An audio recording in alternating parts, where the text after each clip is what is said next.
নগাঁৱৰ ননৈত একেনিশাই গৰু চোৰে লৈ গ'ল কৃষকৰ দুহাল গৰু। নগাঁৱৰ ননৈ আৰক্ষী চকীৰ সমীপৰ মুদৈয়নি গাঁৱৰ ফটিক চন্দ্ৰ মুদৈৰ গোহালিক উদং কৰি চোৰে লৈ গ'ল দুহাল বলদ গৰু। কৃষি কৰ্মৰে জীৱন জীৱিকা পৰিচালনা কৰা ফটিক চন্দ্ৰ মুদৈ একমাত্ৰ গৰু দুহালি আছিল মূল সম্পদ। আৰক্ষী চকীৰ সমীপতে চোৰৰ এই অভিযানৰ বিৰুদ্ধে তীব্ৰ প্ৰতিক্ৰিয়াৰ সৃষ্টি হৈছে স্থানীয় ৰাইজৰ মাজত। দুখিত আমি আমাৰ পৰিয়ালেই হয়, তেখেতে খেতিৰ ওপৰতে জীৱন নিৰ্বাহ বুলি ক'ব পাৰি। বহুত কষ্ট কৰে, অনবৰত গৰুৰ লগতে লাগি থাকে, খেতিতে লাগি থাকে। এতিয়া তেওঁলোকে কি কৰিব, এহালো নহয় দুহালকে গৰু লৈ গৈছে।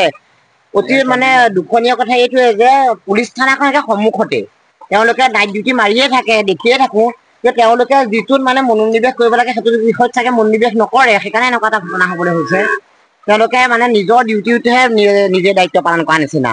বাহিৰখন কি হৈছে কি নহৈছে একো হেৰি নাই। তেওঁলোকে মানে গাড়ীবিলাক ক'লে যায়, কি কৰে সেয়াতে লক্ষণীয় হৈ থাকে নেকি, যে এটা ওচৰতে এটা ঘটনা হ'ব, ওচৰতে এনেকুৱা এটা ঘটনা হ'ব, তাত কোনো লক্ষ্য নকৰে। এইবিলাক খুব দুখনীয় কথা। গতিকে আমি অনুৰোধ কৰিছো পাছলৈ যাতে এনেকুৱা এটা ঘটনা নহয়। গাঁওবাসীয়ে এনেকে দূষিত হ'ব নালাগে। আমি কেনেকে চলিম কওকচোন বাৰু।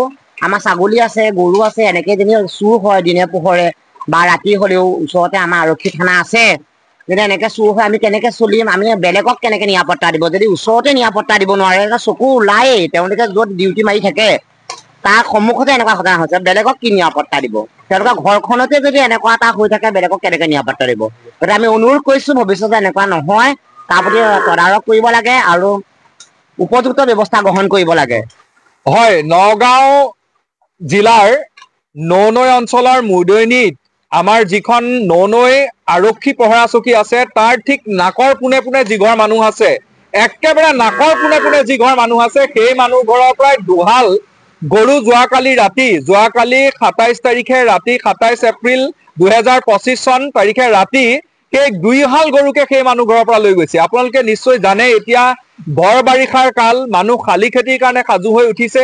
এই সময়ত যদি এজন কৃষকৰ, অতি হোজা কৃষক, যিসকল মাত্ৰ খেতিৰ ওপৰত নিৰ্ভৰ কৰি যিসকলে জীৱন নিৰ্বাহ কৰি আহিছে, তেওঁলোকৰ যদি দুয়োহাল গৰুৱে লৈ যায় চোৰে, তেতিয়াহ'লে তেওঁলোকে কি কৰি খাব?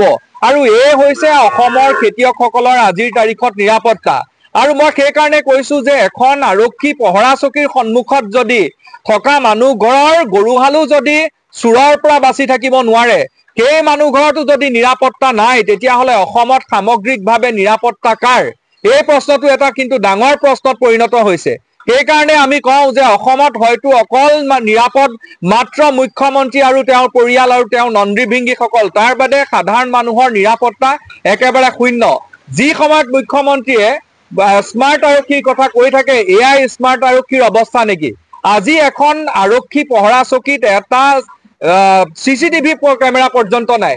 CCTV কেমেৰা থকাহেঁতেন অন্ততঃ এই আৰক্ষীৰ নাকৰ পোনে পোনে থকা যিঘৰ মানুহ, তাত য'ত আপোনাৰ আজি চুৰিকাণ্ড সংঘটিত হ'ল, সেই মানুহ ঘৰৰ অন্ততঃ সেই গোটেই ডিটেইলছটো পোৱা গ'লহেঁতেন।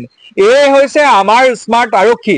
আৰু যিমানজন আৰক্ষী বিষয়া থাকিব লাগে, একোখন আৰক্ষী পহৰা চকীত থকা সকলো পালি পহৰীয়া, এতিয়া আজিৰ তাৰিখত মুখ্যমন্ত্ৰীৰ অনুষ্ঠান আছে, মুখ্যমন্ত্ৰী হিমন্ত বিশ্ব শৰ্মাৰ বৰঘাটত অনুষ্ঠান আছে কাৰণে সকলো আৰক্ষীক তেওঁলোকে তাত কামত লগাইছে আৰু অন্যান্য কামত নিয়োজিত কৰিছে, নিৰ্বাচনৰ কামত নিয়োজিত কৰিছে, কিন্তু সাধাৰণ মানুহৰ জীৱন আৰু সম্পত্তি নিৰাপত্তাৰ ক্ষেত্ৰত তেওঁলোক সম্পূৰ্ণৰূপে ব্যৰ্থ।